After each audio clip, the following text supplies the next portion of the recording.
그래서 난 도만데 남는 게 참으로야 공감사에게 섬주시오야니 다 드린데야 아주 Итак, 파마되지 итак, прежде всего, я хочу вас всех тепло поприветствовать.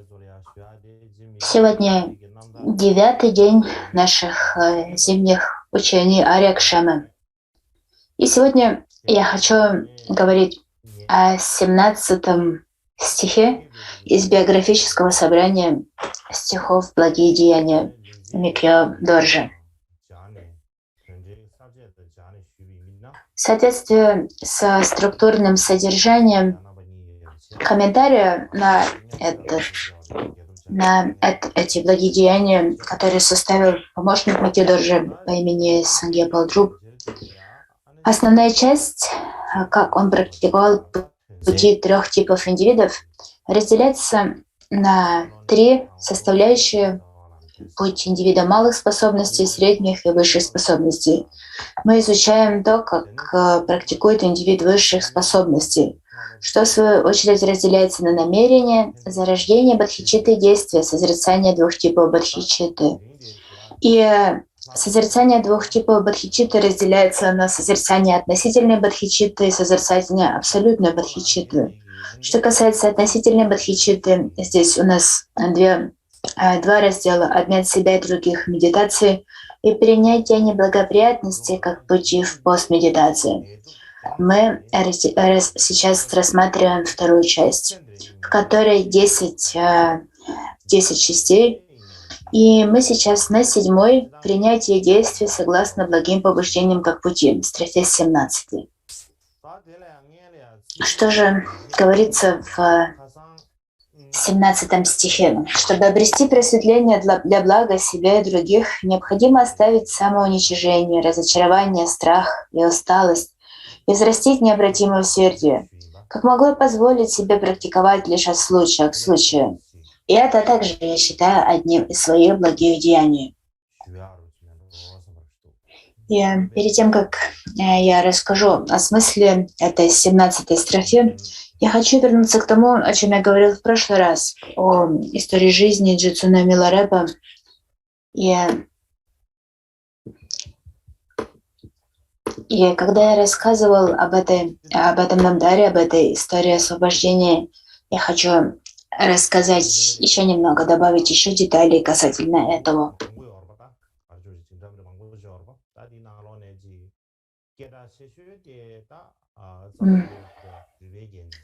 Говорится, что перед тем, как Миларэпа ушел в паринирвану, он сказал своим ученикам: «У меня нет много имущества, не так уж много имущества, но возьмите все это себе». И в целом можно сказать о том, что есть много различных историй освобождения Миларэпа. И самая известная — это история Цаге Хирупи. И именно об этом, о том, как Миларэпа ушел в паринирвану, говорится в этой истории довольно подробно.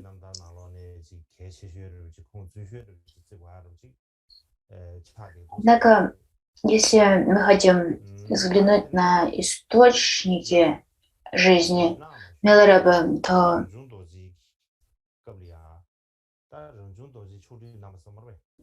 есть история освобождения под названием «12 деяний», которые написали 12 великих учеников Миларэпа. И поскольку это были ученики, собственно, ученики Миларэпа, именно этот намдар, эта история освобождения считается самой надежной. Также есть еще одна из историй освобождения Миларэпа. Была составлен намдар Миларэпа под названием «Подобные драгоценности», составленные третьим Кармапой Рангджунгом Доржи.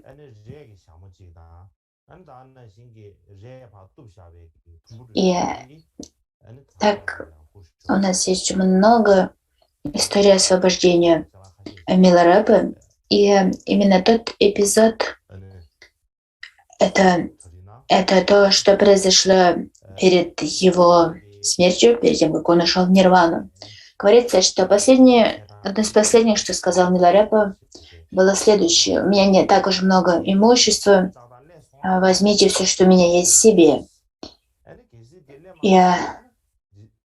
И среди того, что вам нужно взять и раздать другим, это дерево черного алоэ, это матерчатая шляпа и кусок ткани. Это отдайте доктору из Гамбоби. Если Ринчумпа не придет, тогда пошлите ему эту трость, этот посох и этот кусок ткани. А другому рабе отдайте нож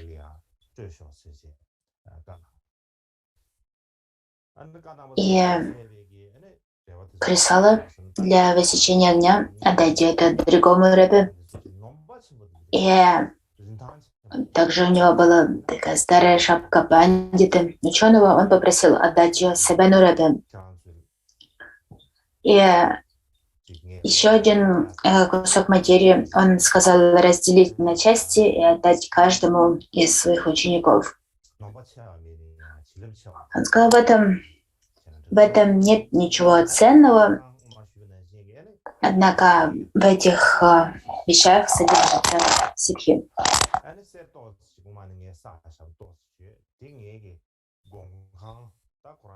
И если вы получите все эти фрагменты, все эти части, то это принесет вам ситхи. То есть в результате этого вы получите благословение. И также он сказал, у меня есть немножко золота. Я сохранил его, припрятал его в своем ретритном домике, в своей хижине. Он сказал, я спрятал его в глубине своей хижины, поэтому, когда я умру, возьмите это золото и раздайте его всем ученикам.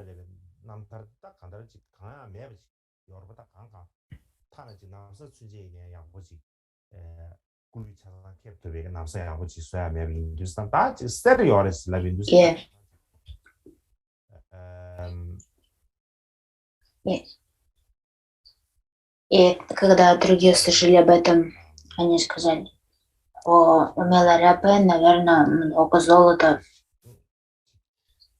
Но другие ответили, как же может быть, чтобы такой гуру, как Миларепа, чтобы у него было золото, у него даже не было одежды, лишь кусок ткани, в которую он оборачивал свое тело, откуда у него золото.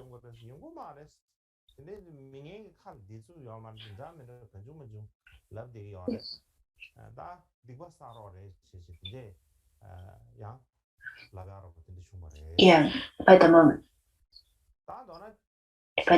люди сомневались, что то, о чем говорит Миларепа, правда. У Миларепа был один ученик по имени Лекши. Он говорил, как у Миларепа может быть золото? Если слушать то, о чем говорят другие, то это лишь путь вовлечения в недобродетель. И как бы там ни было, после того, как Миларепа ушел в паринирвану, все его ученики собрались и начали искать это золото, о котором говорил Миларепа. Они отправились в его хижину, в которой, как Миларепа сказал, он спрятал золото, и в глубине хижины они нашли что-то завернутое в материю.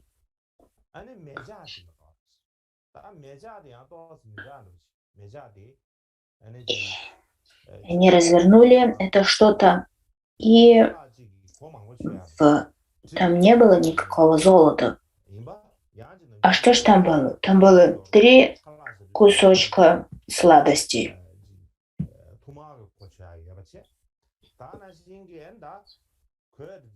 И также там был нож.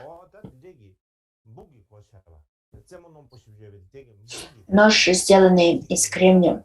То есть это такой такой предмет, который можно использовать для разных целей. Можно использовать как нож, можно использовать как ложку. Также им можно делать дырки, как шилом. То есть этот предмет можно использовать в различных целях.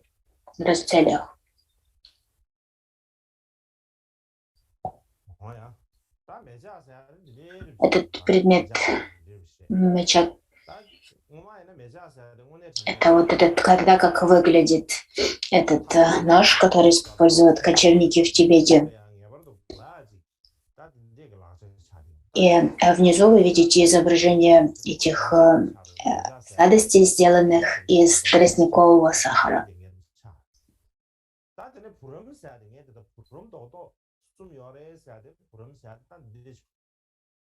Говорится, что в прошлом этот нож из кремния – это то, что всегда носили с собой кочевники, когда путешествовали. Но затем, со временем, такие предметы, как эти, перестали широко использоваться. И что касается сладостей из тростникового сахара, то даже до наших дней делают подобные сладости. Они такой полусфера, Вот такие два предмета нашли ученики в хижине Миларепы. Ну, возможно, этот нож, который был у Миларепы, отличался от того, что я показал на картинке. Это что-то такое более изощренное. Но у Миларепы это было что-то более практичное, просто кусок кремния, с которого он мог высекать огонь, мог резать им как ножом, и мог использовать его как ложку и как шило. Как бы там ни было, когда они нашли эти предметы, они также вместе с ними нашли письмо. Они открыли письмо, и в нем говорилось: порежьте эти сахарные конфеты ножом, и их хватит на всех.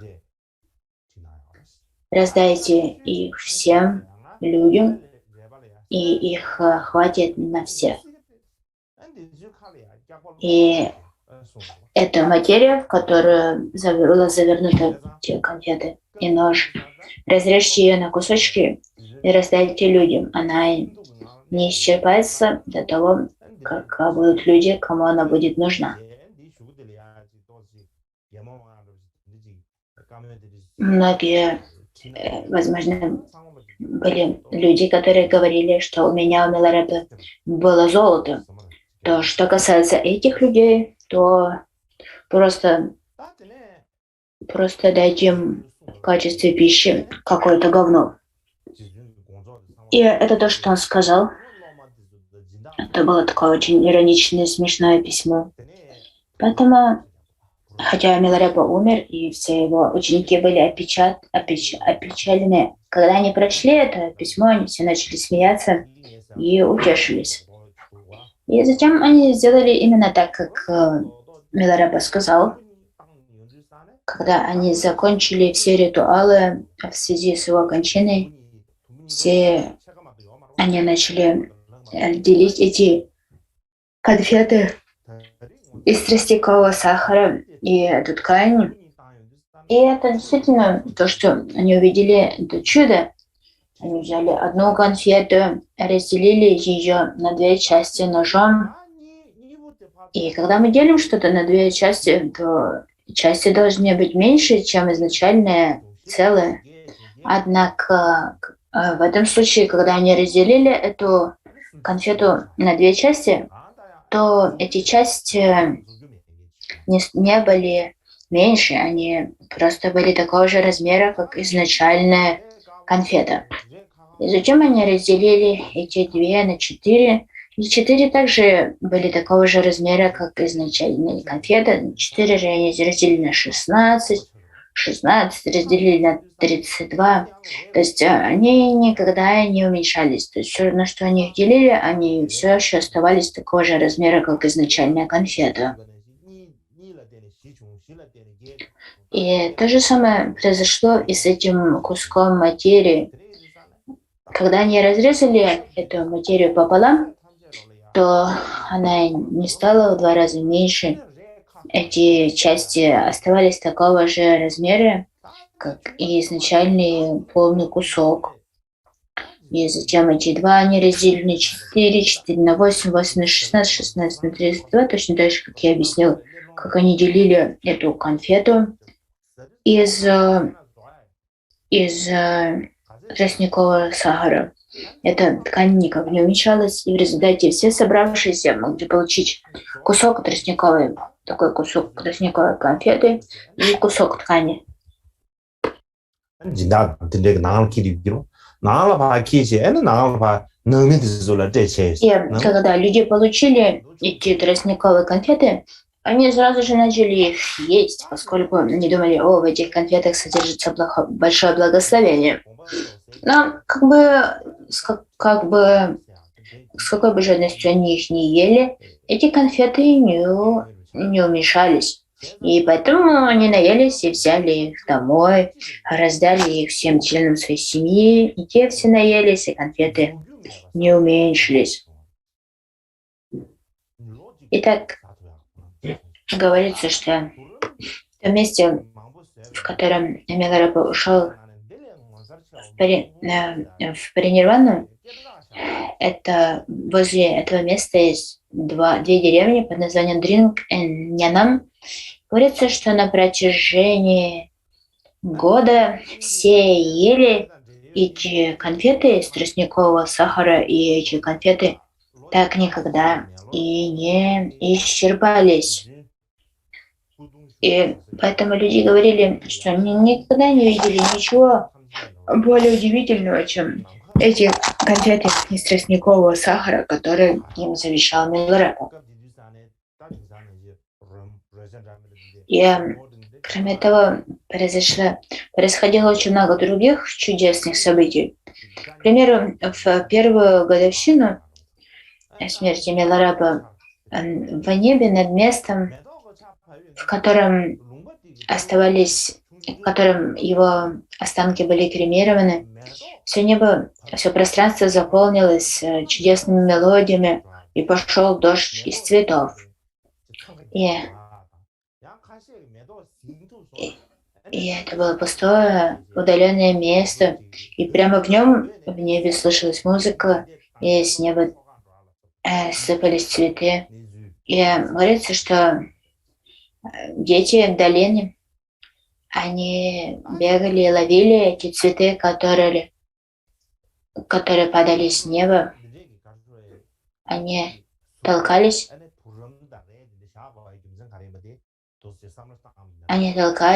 и пытались поймать цветок. Тот, кто ловил цветок, сразу же убегал, а те, кому цветка не достались, гнались за ними. И таковы воспоминания, сохранившиеся об этом дне. И причина, по которой Миларапа оставил эти конфеты и оставил также эту ткань, заключалась в том, что у него ничего не было. Он был беднее любого из бедняков.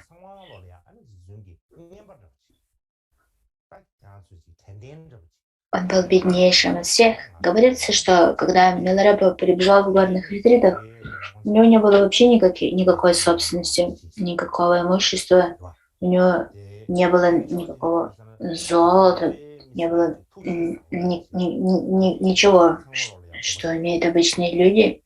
И поэтому после него остались эти конфеты, и он оставил именно их как определенный сувенир на память, чтобы другие люди помнили его.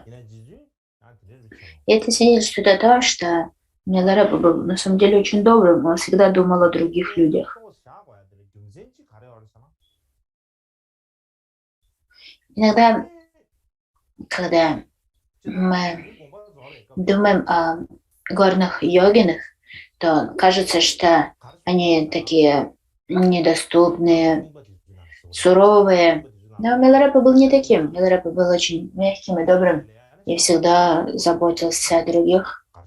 И еще одна причина, по которой он оставил эти сувениры на память в то время, когда он умер, заключалась в том, что,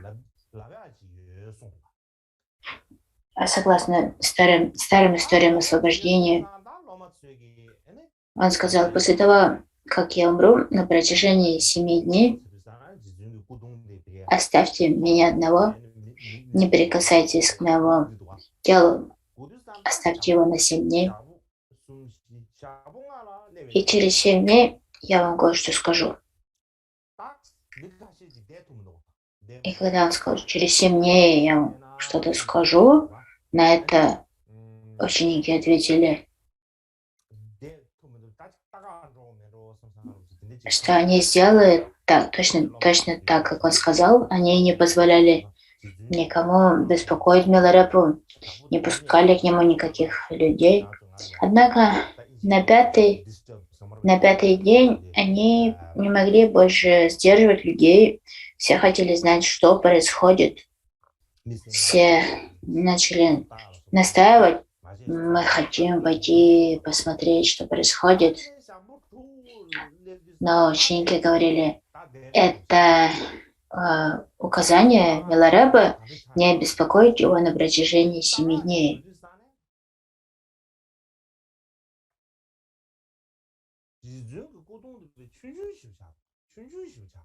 Он сказал: не приходите, не смотрите на меня.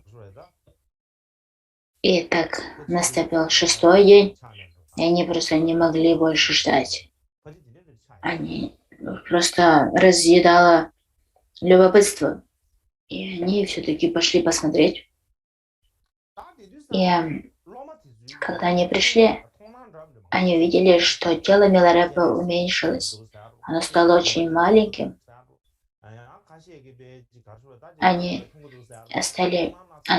Его тело стало с локоть высотой, очень маленьким.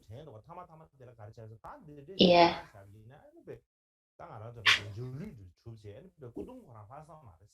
в это время многие видели различные видения. Одни видели Чандразика Авалокитешвару и других божеств. И после этого они подумали: если мы оставим это тело еще на 1 день, то от тела ничего не останется. У нас не останется никаких реликвий, которые мы могли бы почитать. Это тело продолжит уменьшаться и просто исчезнет. И поэтому все ученики, все благотворители, они решили, что необходимо кремировать останки.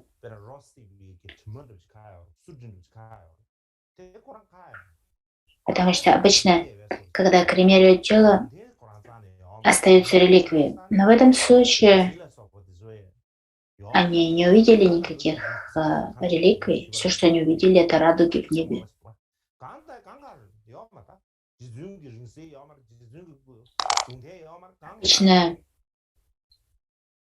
Обычно, когда жгут тело, то это очень неприятно пахнет, раздается очень сильный запах горелого мяса.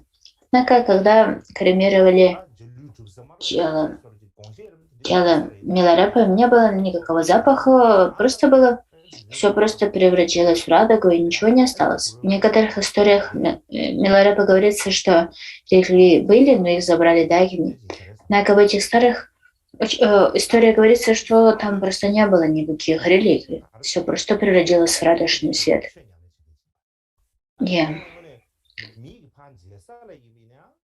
И И намерение Миларепа было не оставлять никаких намерение было не оставлять никаких реликвий, просто реализовать радужное тело. И именно поэтому он оставил предметы, такие как конфеты и кусок ткани.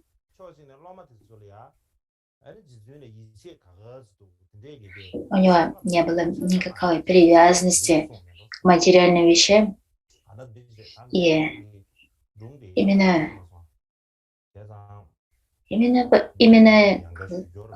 поэтому после него ничего материального не осталось. И причина, по которой он сказал, что у него есть золото, возможно, заключается в том, что он хотел посмотреть на ту степень веры, которой обладали его ученики. Возможно, я подумала, что в прошлый раз я не до конца рассказала эту историю, поэтому я хотела повторить ее снова. Итак, сейчас давайте вернемся к 17-й строфе благих деяний.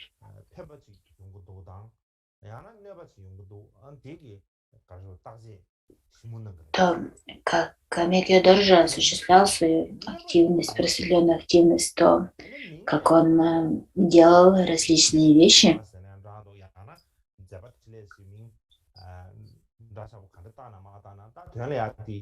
Это то, что называется практика изучения сутры, тантры. Но в чем заключается суть этого, суть практики изучения сутры и тантры? Это исследование того, что вредит другим, и что приносит им благо, и не совершение ничего такого, что может навредить другим, и лишь вовлечение в деятельность, которая приносит другим благо. И Микки-доржи сам никогда не совершал ничего такого, что приносило вред другим. Он полностью отказался от вредоносных поступков. И поскольку он сам отказался от подобного, то его ученики, его последователи, которые были восприимчивы к учению, кто был способен следовать его примеру, то они прилагали усилия к тому, чтобы не совершать действия, которые даже те действия, которые со стороны выглядели благими, но на самом деле были неблагими. Микки-доржи сам разъяснял эту разницу между деяниями, которые благие изнутри и снаружи, и деяниями, которые благие лишь снаружи, но по сути не благие. Он говорил, что в корне лучше всего приносить благо существам непосредственно. Если вы не способны приносить благо существам непосредственно, тогда приносите им благо опосредовательно. И начните с того, чтобы не причинять им вред, и затем прилагайте все усилия к тому, чтобы учить их дхарме, созерцать дхарму, и также собирайте монахов, поддерживайте монастыри, стройте ступы, создавайте статуи, и все ваши намерения и действия должны приводить к увеличению заслуги, которая станет причиной великого пробуждения.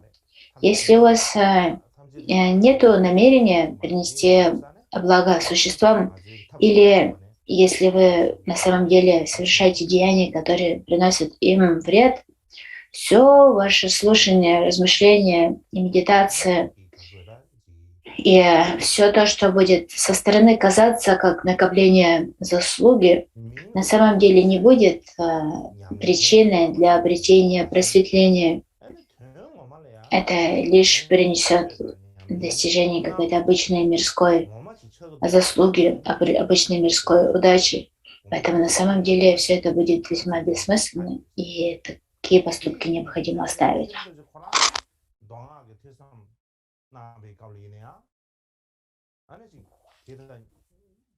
И это свидетельствует о том, что Микки-доржи никогда не привязывался к тому, что выглядело дharma со стороны. Он различал между тем, что оказалось дharмой со стороны, и тем, что было истинной дharмой. Когда Микки-доржи созерцал и размышлял над смыслом сутр и тантр, то его понимание улучшалось, его понимание возрастало, его мудрость, которая возникает из слушания, размышления, возрастала. То есть все, что он делал, приводило к росту добродетельности, добродетели. И все эти деяния поддерживают друг друга, они способствовали друг другу. И созерцание учений и практика медитации — это то, что работало вместе, поддерживая друг друга. Сейчас у нас различается путь тех монахов, кто хочет посвятить себя изучению, и тех, кто хочет посвятить себя практике. Но на самом деле эти два пути не должны различаться. Те, кто изучает, они должны практиковать, и те, кто практикует, должны изучать дхарму. И это то, что приносит взаимное благо, взаимную силу, наделяет взаимной силой обе эти составляющие. Но с другой стороны, еще одна причина, по которой мы разделяем изучение от практики, это похоже на то, что те, кто изучает, не могут практиковать, а те, кто практикует, не может посвящать себе изучению. То есть способности существ, время их ограничены. И поэтому обычно монахи либо посвящают себе изучению, либо посвящают себе практике. Это то, к чему и свелось такое разделение. Однако в том, что касается самого Микки-доржи, во время, когда он жил в Тибете, это было довольно упадочное время, время упадка.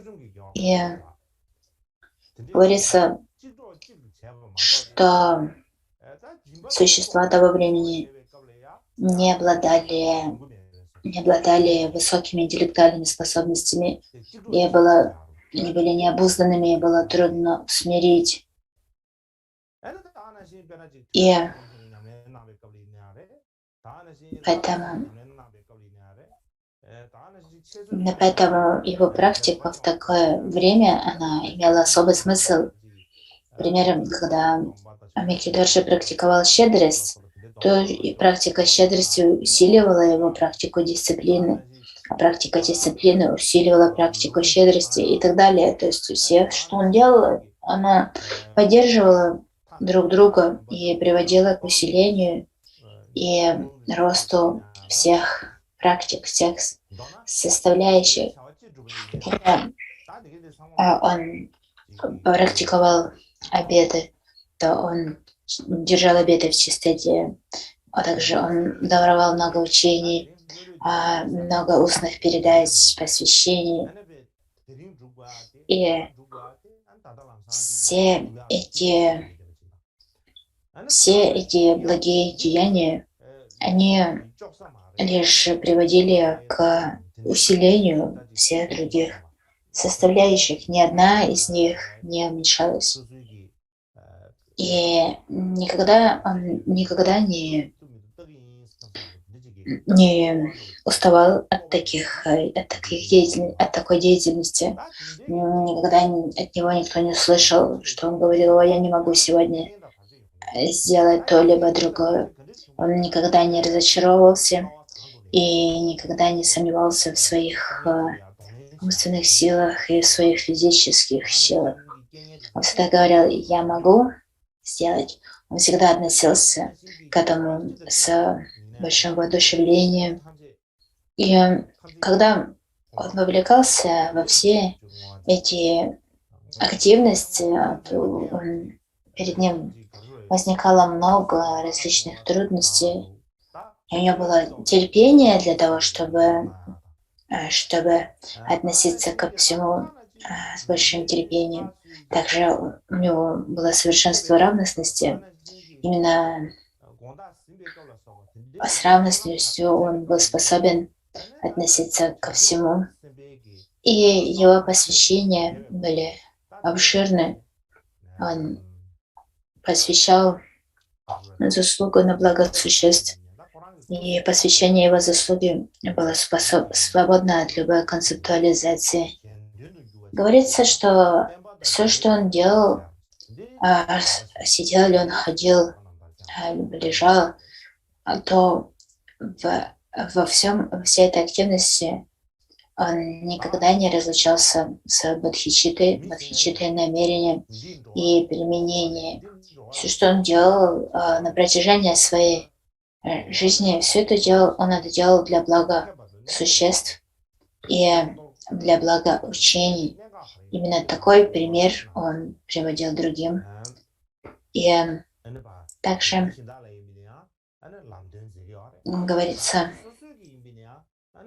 о том, что есть поступки, которые приносят благо существам, есть поступки, которые вредят им, то Микки Доржи всегда очень ясно показывал существам, что приносит вред и что приносит благо. Он учил этому других, и сам он также никогда не смешивал то, от чего следует отказаться, с тем, что следует практиковать.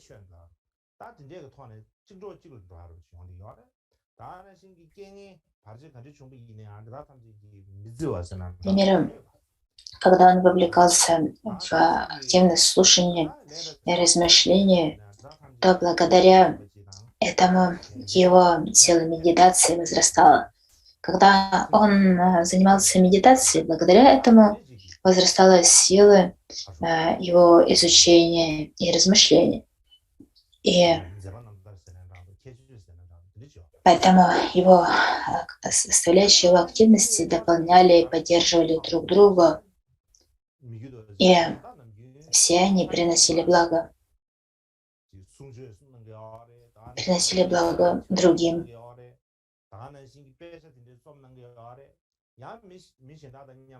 И это то, что называется освобождение других. И что нам следует понять, что Микки Доржи очень много всего делал. Например, он даровал много учений, он писал много сочинений, трактатов. Также он постоянно встречался с людьми. И он также ел и пил чай.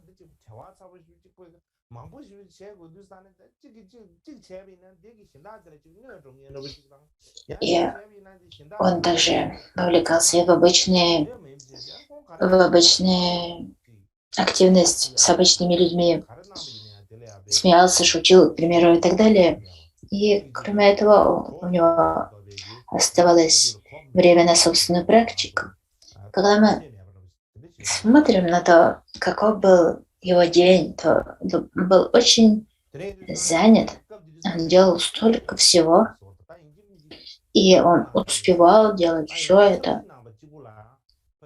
И ничто не мешало друг другу, все составляющие его активности способствовали друг другу.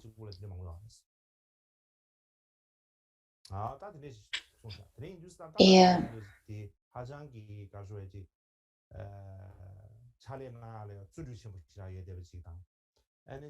если мы взглянем на его труды, то, согласно его помощнику Сангья Палдрубу, его писания насчитывают больше 100 томов.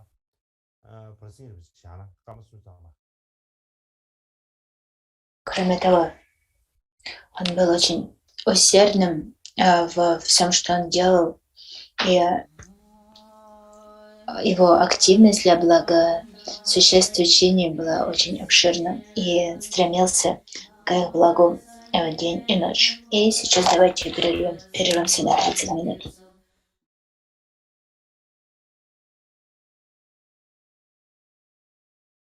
다들 거기 공도 주변은 신체제는 지금 미규도 지기엔다 가주에 지금 제바 지 망부지는 더지 가주에다 제바 넘버 미러 망부지는 지 뒤지는 제토바스는 장도 야나지 태삼 공수로서 베기 제바나 거리야 지구 마가바서 소모로 지구 코디 지구 마가바는 거지 다들 지용이 알았어 이 유전되네 미유도 코랑기 우르 나로려야 칭지죠 신내 되는 미지지함에 나의 신의 지안 제바자 예바르 삼나 로이 유마이 양지의 삶의 러시 수입 보사지 다들 된다 너도 가르쳐라 치 넘버래야 아니 미주파 대비입니다 아니 미규도지 미자와 지아요 말스 가리는 거랬어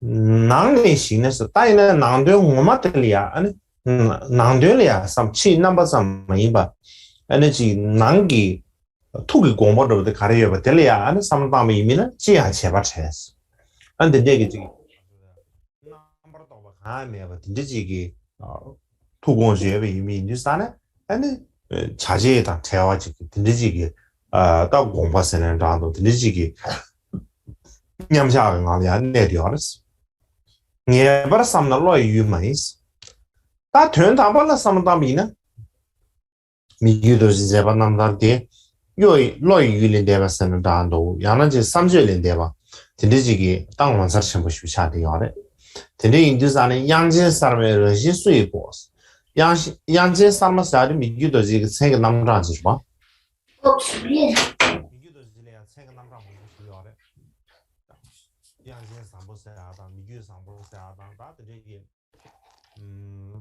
생각 남자 뭐지요래 다들이 인도산에 급딜라 양진 사람 사람의 생디 비주 당나지네 대러시 수입보스 그래서 미규도 Мы взглянем на то, как Микёдожи осуществлял свои благие деяния, то это действительно что-то невероятное и удивительное. И Янчан Сарма — это другое имя Микёдожи. Именно под этим именем он упоминается в стихе, который он сам написал. Если вы взглянете со стороны, я ничего не делаю. Если вы взглянете изнутри, я свободен от любого делания.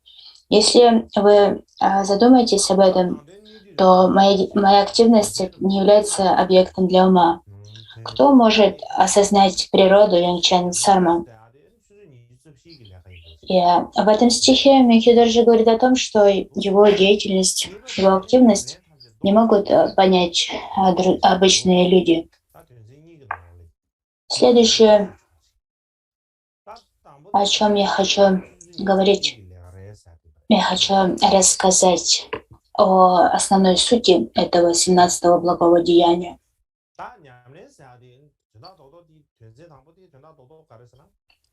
И мне кажется, что в этом благом деянии, в этом стихе есть два основных момента.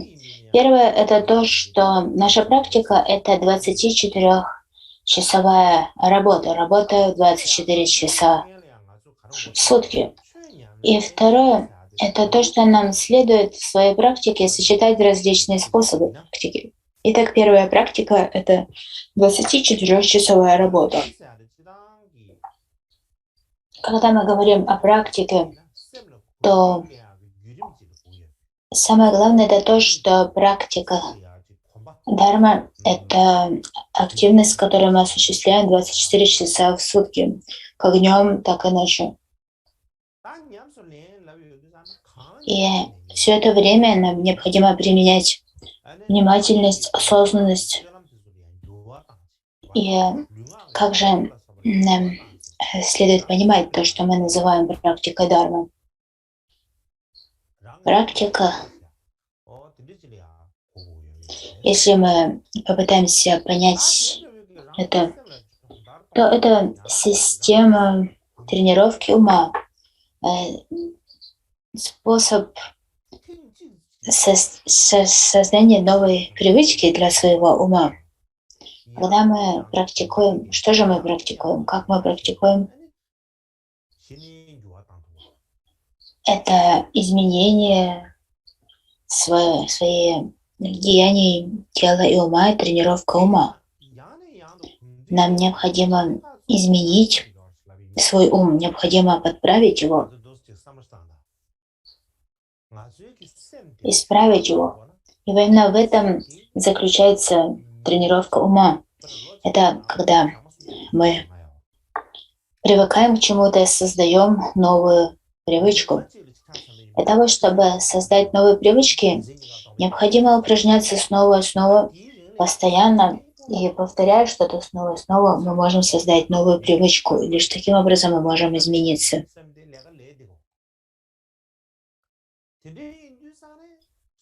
И самое главное в необходимости повторять что-то много раз. Если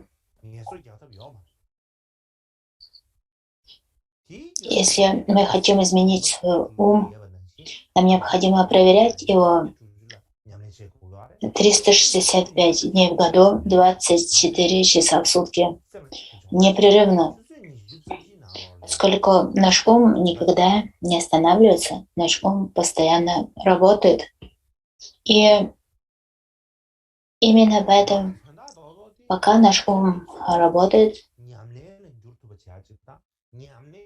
мы не можем прекращать и нашу тренировку, нашу деятельность по изменению ума. Если наш ум трудится 365 дней в году, то и наша практика должна работать 365 дней в году. Если наш ум работает 24 часа в сутки, то и свой ум мы должны тренировать 24 часа в сутки. И в этом и заключается самое главное. Если мы хотим изменить свой ум, нам необходимо превратить свою жизнь в практику, и практику соединить с жизнью. Наша жизнь станет практикой, а практика станет жизнью. Чтобы понять это, нам следует прибегнуть, к примеру, к аналогии.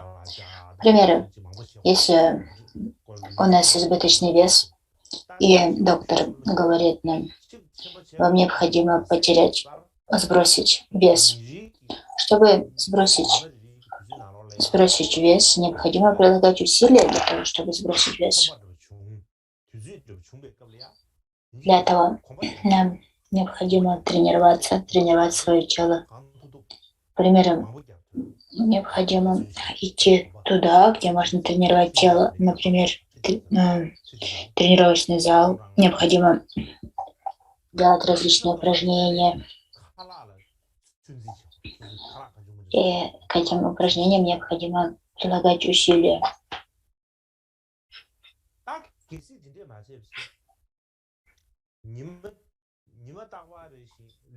Каждый день, когда у нас есть время, мы должны посвящать себя прогулкам. Необходимо двигаться как можно больше. Ходить везде пешком. К примеру, каждый день проходить 10 тысяч шагов, либо 20 тысяч шагов ежедневно. Также необходимо ограничить свое питание.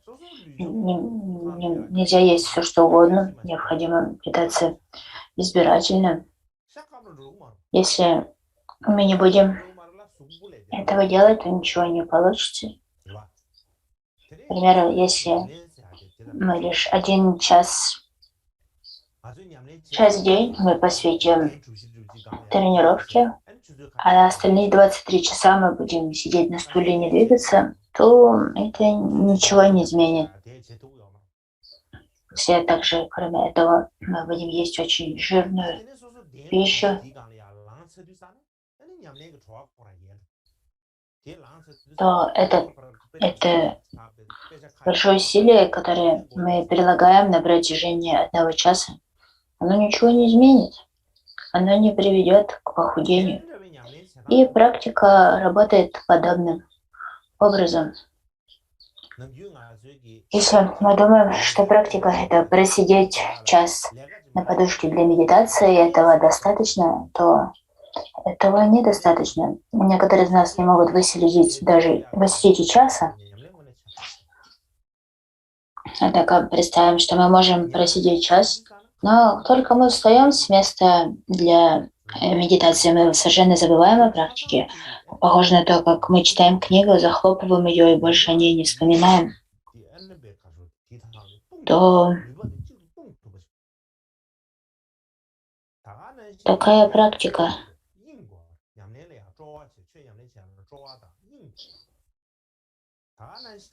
похожа на обычную работу, на какую-то обязанность, которую мы исполняем. Это не практика, это обязательство, либо работа, которую мы вынуждаем себя делать.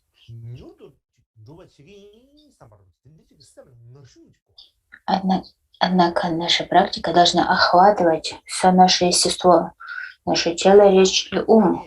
Она должна вовлекать все наши силы, тело, речь и ума. Необходимо испытывать энтузиазм к практике, стремление к практике. И также у нас должна быть цель практики. У нас должен быть импульс, который будет устремлять нас к практике. И этот импульс — это очень сильное желание, стремление очень быстро достичь результата.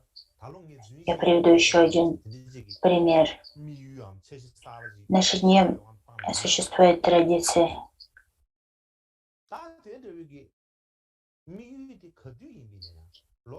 К примеру, есть такая традиция на Новый год давать обещания.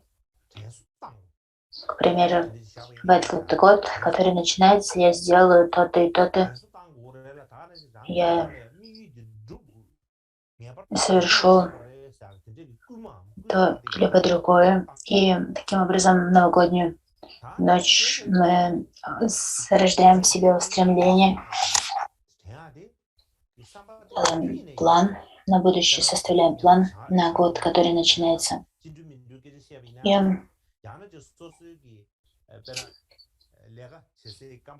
И составив такой план, зародив такое намерение, на протяжении всего года необходимо напоминать себе, что да, я зародил такое намерение, и необходимо воодушевлять себя к тому, чтобы поддерживать это намерение. Должно быть такое намерение, которое постоянно присутствует в нас. Когда мы делаем что-либо, например, когда мы идем на работу, когда мы разговариваем с начальником, либо сидим на каком-то заседании, либо отправляемся в магазин. К примеру, мы идем в супермаркет, чтобы купить еду, то иногда люди, которые работают на кассе, если они не пробивают что-то на кассе, то нам нужно говорить им: о, вы пропустили что-то, либо пробили что-то неправильно. То есть они, когда они работают, они никогда не могут расслабиться. Точно так же и мы должны постоянно помнить о том намерении, которое зародили. И подобным образом, когда мы практикуем,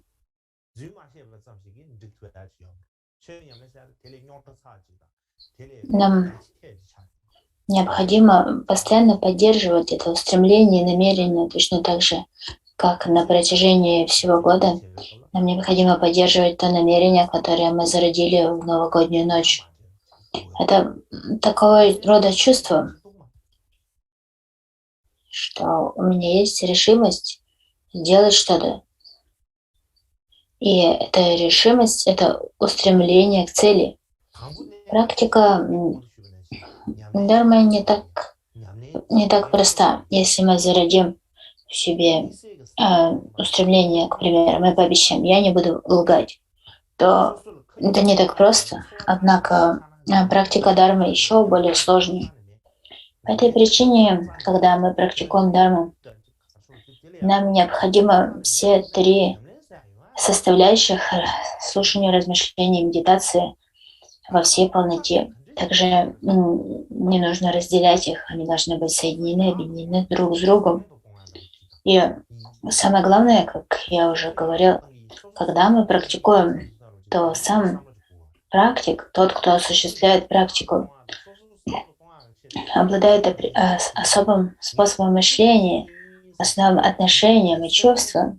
Если у нас нет энтузиазма, нет устремленности, нет особого чувства, которое возникает по поводу практики, то без всего этого невозможно практиковать дharму. Какое же должно быть наше отношение к практике? Это такое отношение: я хочу улучшить себя, я хочу стать лучшим человеком. Именно таково должно быть наше устремление и намерение. Я хочу стать лучше. Я буду прилагать к этому усилия. Я сделаю все, что в моих силах, чтобы улучшить себя. Эта мысль должна присутствовать в нашем уме постоянно. Что мы имеем в виду, когда говорим улучшить себя?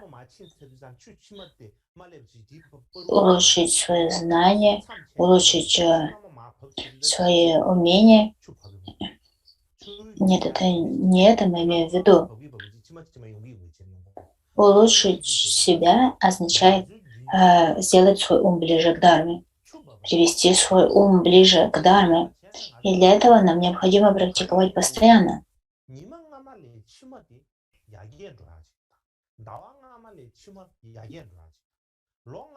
Это сравнивается с потоком реки. Поток реки никогда не останавливается, река постоянно течет. Точно так же должна быть и наша практика. Поток реки не прерывается никогда. И поток реки нельзя разделить на прошлую воду, настоящую воду и будущую воду. Это все лишь один поток. Точно так же наша практика не должна разделяться. Она должна быть последовательной, и мы должны постоянно улучшаться, мы должны прогрессировать день за днем, месяц за месяцем, год за годом.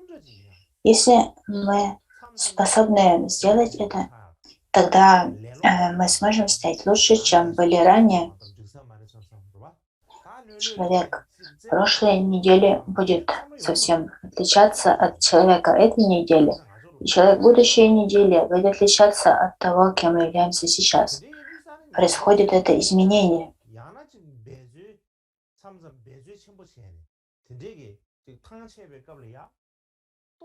И когда мы говорим о необходимости приложения усилий, то вне зависимости от того, кем мы являемся, иногда мы становимся ленивыми и чувствуем, что необходимо отдохнуть, необходимо расслабиться. Все мы время от времени думаем таким образом. И это происходит потому, что мы устаем. И когда мы практикуем, мы прилагаем к этому большие усилия и чувствуем истощение. И тогда важно также и отдыхать, и совершенно естественно отдыхать. И это важно делать это. Но когда мы говорим отдыхать, нужно понимать это правильно и быть очень осторожными, когда мы отдыхаем. Почему? Потому что если мы не будем внимательными, когда мы отдыхаем, то этот отдых может превратиться в привычку к ленности. Именно поэтому нам следует постоянно напоминать своему уму о том, какова наша цель, и поддерживать это устремление в нашем уме. К примеру, необходимо поддерживать в себе понимание того, что мы являемся практиком Дharмы. Нам никогда не следует забывать о том, что я являюсь практиком Дharмы. И есть то, что практикам Дharмы следует делать, и то, чего им делать не следует. И нам должны напоминать об этом себе, а также необходимо постоянно получать наставление о том, в чем это заключается.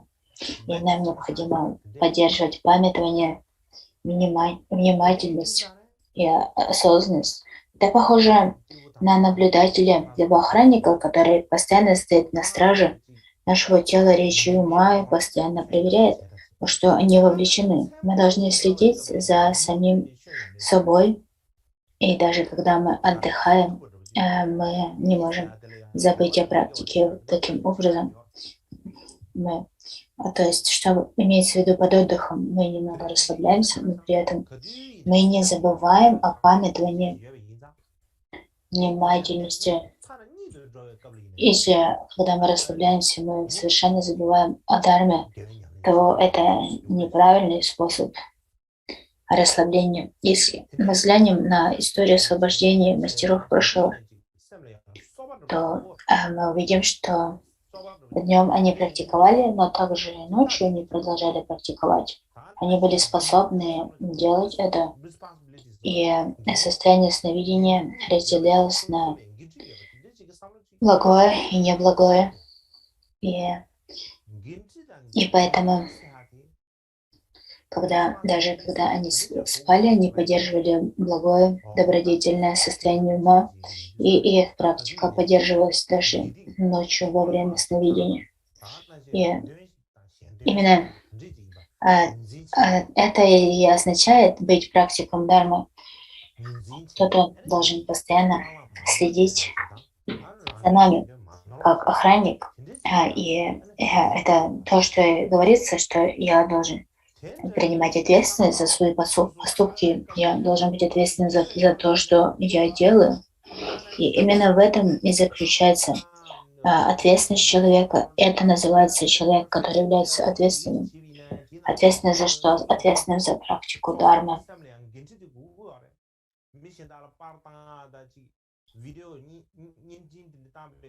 Нам необходимо распознавать добродетель, отличать ее от недобродетели.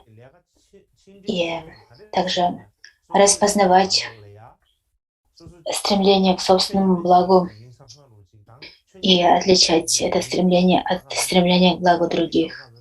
Именно в этом и заключается осознанность, которую мы поддерживаем, что бы мы ни делали, когда мы с кем-то разговариваем, когда мы чатимся в Фейсбуке либо в чате, когда мы посылаем другим какие-то картинки либо фотографии, либо месседжи. И когда мы разговариваем с другими, нам также необходимо помнить об этом, что бы мы ни делали в своем уме. Нам необходимо поддерживать мысль о том, что я практикую Дharму, и берем ответственность за свою практику. Я являюсь практиком, и я несу ответственность за это. И кроме того, что не следует переносить вред другим, нам необходимо стремиться приносить им благо, прилагать усилия к распространению учения Дharмы и подобным активностям. И сейчас второй аспект, второй пункт, что нам необходимо сочетать различные аспекты практики, различные типы практики.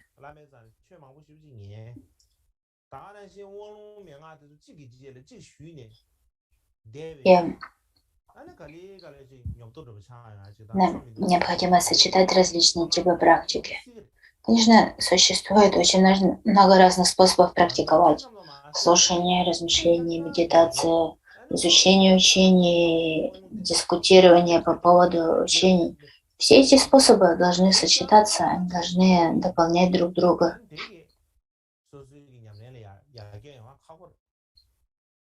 Если мы лишь слушаем учения, но не размышляем о них, если мы только получаем посвящение, но не практикуем, то к чему это приведет? Это приведет к тому, что в какой-то момент нам все это надоест, и мы подумаем, что все это бессмысленно, и оставим практику. Если, к примеру, мы получаем все посвящения, которые можем получить, составляем список полученных посвящений, то, делая лишь это, сложно улучшить свою практику. К примеру, если мы взглянем на образование, которое мы получаем в школе,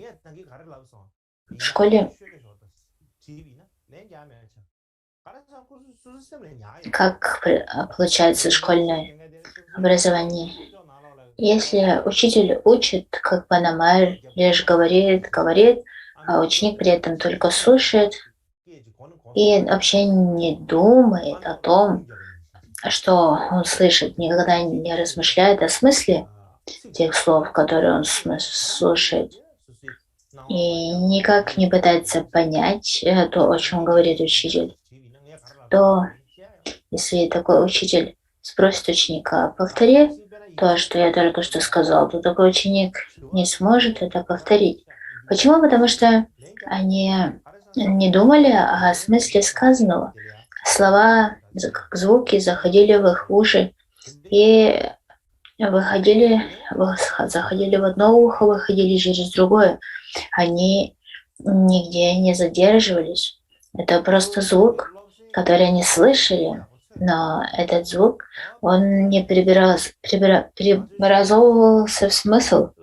Поэтому, если учитель спросит: о чем я только что говорил, такой ученик не сможет ответить. И потом, когда придет время экзамена, то если вопрос на экзамене будет лишь хотя бы немного отличаться от тех слов, которые говорились на уроке, такой ученик не сможет ответить, не сможет дать ответ на поставленный экзаменационный вопрос. Почему? Потому что он никогда не понял, не понимал ту тему, которую изучал. И точно так же учитель, который обучает нас дарме, если мы просто слушаем, что он говорит, если мы не размышляем о том, что он говорит, то, как это говорится в примере, это подобно тому, когда попугай учит говорить. Попугай не понимает смысла слов, но мы можем даже научить его произносить мантры. К примеру, попугай может научиться произносить «Ом Мани Падме Хум», но он не будет понимать смысл сказанного. И есть попугаи, они не только говорят слова, но похоже, что они могут на каком-то уровне понять то, что они говорят. Но когда мы говорим о мантре Мани Падме Хум, то, конечно, ее смысл так глубок, что попугай не может понять этого. Именно поэтому очень важно сочетать все способы практики: слушания, размышления и медитации. У нас есть 3 вида мудрости, которые происходят из этих 3 способов. То есть у нас есть мудрость, которая возникает из слушания, мудрость, которая возникает из размышлений, мудрость, которая возникает из медитации. Что мы имеем в виду, когда говорим слушание? Когда учитель обучает нас дарме, он произносит слова, он вербализирует слова, мы слышим звуки, произносимые им, и И когда мы слышим их, и, и это порождает осознавание тех звуков, которые мы слышим. Но может ли лишь это зародить мудрость, которая возникает из слушания? Этого недостаточно. Для того, чтобы зародилась мудрость, возникающая из слушания, нам необходимо не просто слышать звуки, нам необходимо понимать смысл того, что говорится. Необходимо понимать смысл сказанного. Если у нас нет хорошего, глубокого понимания, то хотя бы какой-то уровень понимания необходим для того, чтобы возникла хоть какая-то мудрость от слушания. Если мы просто слушаем, но ничего не понимаем, то это не мудрость, не так ли? Таким образом, мудрость, возникающая из слушания, не сможет зародиться. Второй тип мудрости – это мудрость, которая возникает из созерцания, либо размышления. В чем это заключается? На этом уровне просто понять то, что сказал учитель, и на этом остановиться, в этом заключается опасность. Потому что из этого возникает гордыня. О, я столько разных учений получил, я получил столько различных размышлений, разъяснений. То есть возникает такая гордыня, однако, есть ли в этом какое-то благо для собственного ума, для того, чтобы это было полезно, необходимо вовлекаться в размышления по поводу того, что мы слышим, задавать вопросы, получать на них ответы, рассеивать все свои сомнения, исследовать смысл, задавать вопросы по поводу того, что мы слышим, чтобы рассеять все сомнения и достичь уверенности. Именно это называется мудростью, возникающей из размышлений. К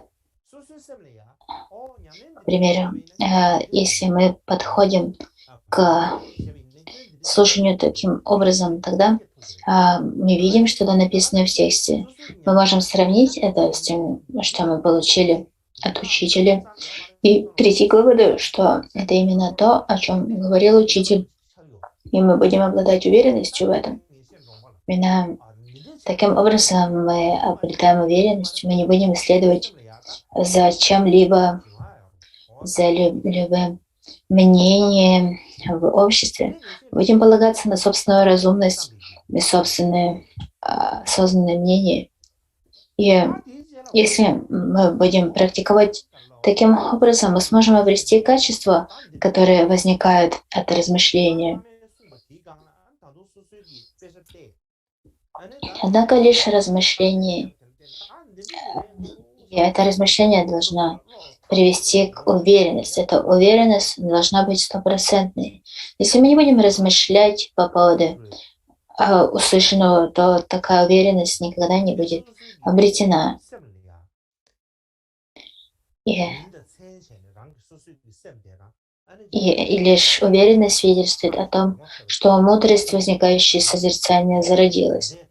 Третий тип мудрости – это мудрость, которая возникает из практики, а также называемая мудростью, возникающей из медитации. То есть мы не только слушаем учения, не только размышляем о них, но мы воплощаем их на практике. В этом заключается решимость подхода, воплотить что-то на практике. Мы не просто оставляем что-то на интеллектуальном уровне, на уровне понимания. Нам необходимо присоединить с этим свое естество. День и ночь мы смешиваем свой ум с дharмой, чтобы наш ум был неотделим от дharмы, чтобы ум был смешан с дharмой, соединен с дharмой нераздельно. И мы делаем это снова и снова. Недостаточно сделать это лишь один раз. Если мы будем повторять это снова и снова, смешивать свой ум с дharмой снова и снова, постоянно, продолжительным образом, то именно в этом и заключается смысл медитации. Медитация означает вырабатывание новой привычки, привыкание к чему-то.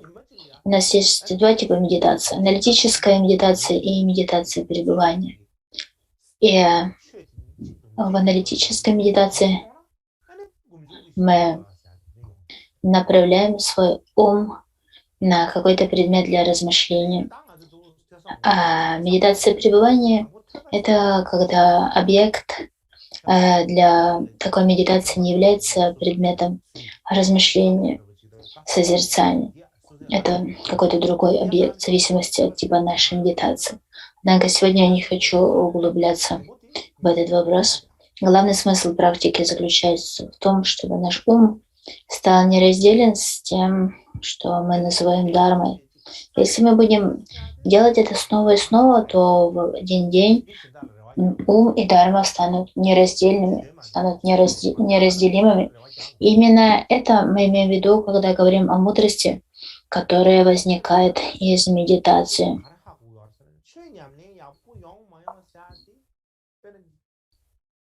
Если, например, когда мы получаем наставления от гуру, то прежде всего мы слушаем их и пытаемся понять. Затем мы размышляем над ними. И затем мы воплощаем их на практике. И поэтому от учителя, от гуру зависит лишь первая часть. То, что мы слушаем, его учение, его наставление. Однако второе — размышление над ними.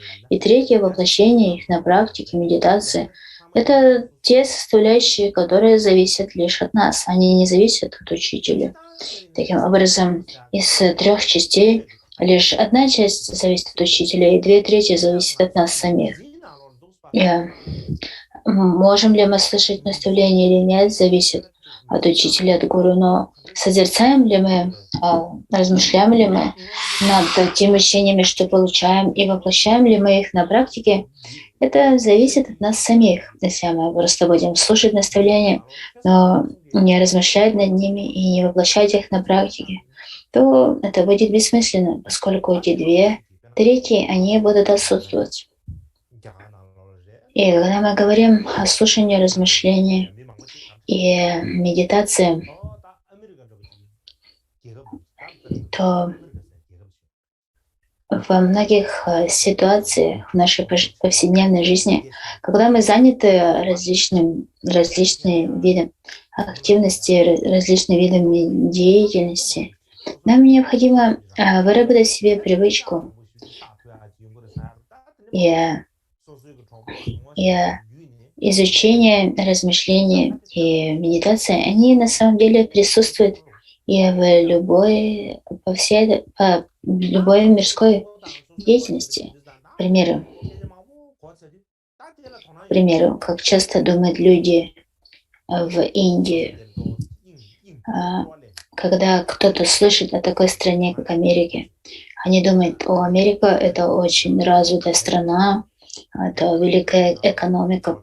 Если я попаду туда, то у меня будет столько возможностей, я смогу заработать много денег. И вы слышите сначала об этом от друзей, знакомых. Все говорят об Америке, и вы слышите о том, какова она.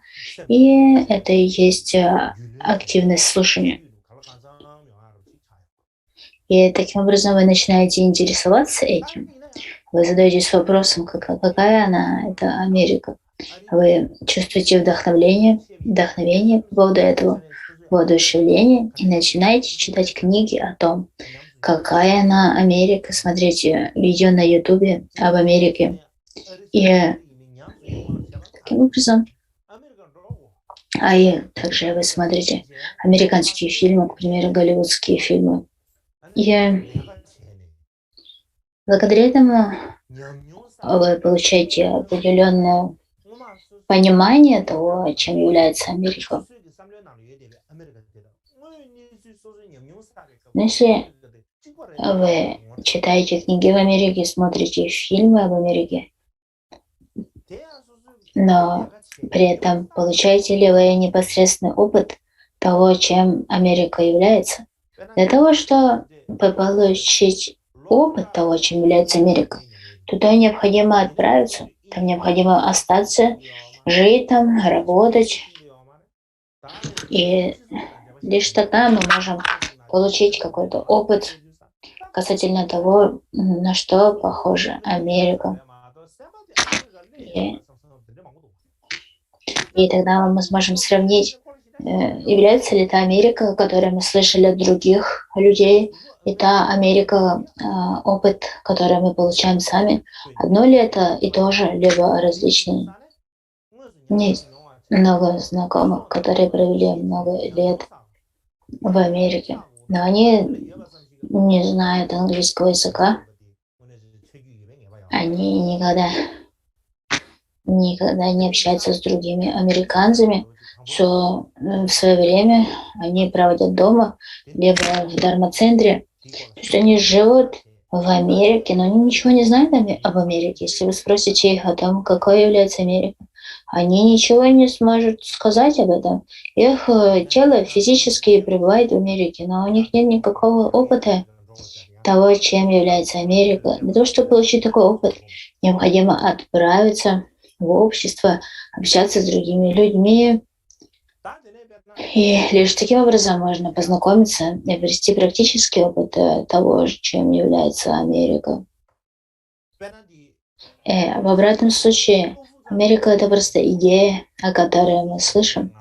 Но чтобы эта идея стала чем-то большим, чем просто мыслью, нам необходимо отправиться туда и получить собственный опыт. При этом, не поймите меня неправильно, я не говорю вам, что вам нужно ехать в Америку. Это просто пример, который я привожу. Привести другой пример, другую аналогию.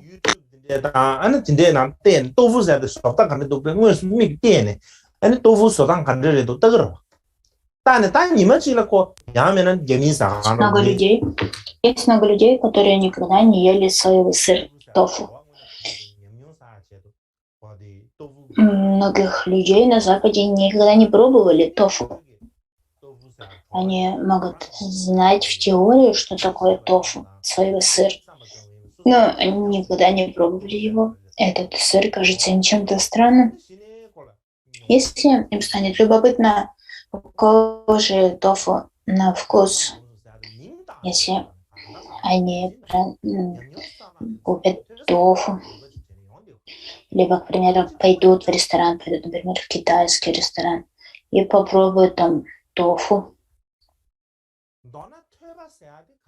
и тогда получат личный опыт того, каков тофу на вкус. Лишь тогда они смогут понять, чем является тофу. Это будет личный опыт, а не то, что о тофу говорят другие, либо что в интернете пишут о тофу. И слушание размышлений и медитации похожи на это. Что бы мы ни делали, какой бы опыт мы ни обретали, эти составляющие, они присутствуют в любой нашей деятельности. И когда мы говорим о слушании, то это означает изучение, обретение понимания. Например, относительно дharмы — это означает установление связи между собой и дharмой. Созерцание либо размышление означает размышление о том, что эта дharма означает. Без такого размышления дharма не может быть соединена с нашим умом. И практика в самом конце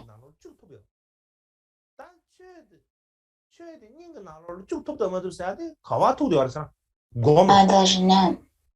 Это именно то, что определяет, соединяется ли дharма с нашим умом. Дharма должна соединиться с нашим умом, и лишь тогда мы сможем обрести опытное понимание. Это то, что мы называем опытное переживание. Первое — это просто соединиться с дharмой. Второе — это зарядить интеллектуальное понимание При этом дарма еще не проникает в наше сердце и ум. Для того, чтобы она проникла в наше сердце и ум, нам необходимо медитировать. Когда мы говорим о медитации, многие не понимают, о чем мы говорим. Медитация не означает, что мы сидим на подушке для медитации, дышим, расслабляемся, просто дышим и расслабляемся. Не это мы имеем в виду под медитацией. Медитация — это стремление воплотить дарму на практике, соединить дарму со своим умом. Именно это мы имеем в виду, когда говорим медитация. И поэтому, когда мы услышали о чем-то, нам необходимо размышлять об этом. Просто услышать о чем-то никак нам не поможет. Нам необходимо размышлять о смысле. Если мы не размышляем о смысле услышивания, то мы можем слушать дарму кальпы на протяжении кальп, но это никак не принесет нам благо. Нам необходимо размышлять об услышанном. И затем нам необходимо обрести опыт на основе практики того, что мы изучаем и созерцаем. И таким образом слушание, размышления и медитации, они должны соединиться все вместе. Если у нас есть один компонент, но нет других, этого недостаточно. Это не принесет нам блага, если мы будем делать только что-то одно и не будем делать что-то другое. Наша практика должна иметь все три составляющих размышления, слушания, размышления и медитацию. Лишь таким образом мы можем улучшить свой ум, и тогда будет надежда на то, что мы изменимся, станем кем-то другим, изменим свое естество. Без этого достичь изменения невозможно. Например, если мы только практикуем, но никогда не вовлекались в слушание и размышления, то этого недостаточно. Если же мы только слушали, но не размышляли и не практиковали, то и этого недостаточно. Наша практика должна быть полной. И говорится, что наша практика должна во всей полноте включать все 6 парамид, 6 совершенств. И лишь с помощью практики всех 6 парамид мы можем обрести состояние Будды, просветления. Что мы имеем в виду, когда говорим Будда? Будда — это тот, кто может принести благо другим без усилий, спонтанным образом. Бодхисаттвы отличаются от Будды в том, что бодхисаттвы могут принести благо другим лишь когда применяют к этому усилия. Но Будды, поскольку они достигли совершенства, аспекта оставления, аспекта достижения, то есть они очистили все омрачения и они собрали все накопления, то в результате активность Будды является спонтанной, естественно реализуемой.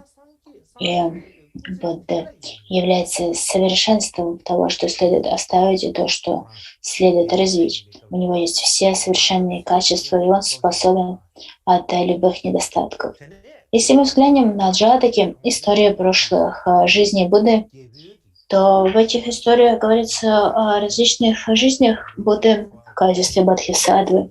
Эти бодхисаттвы практиковали щедрость, дисциплину, терпение, усердие, медитацию и мудрость. Они делали все эти они практиковали все эти парамиты.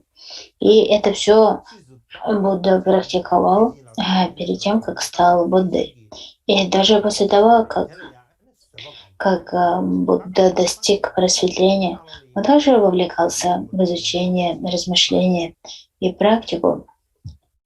И о чем это свидетельствует?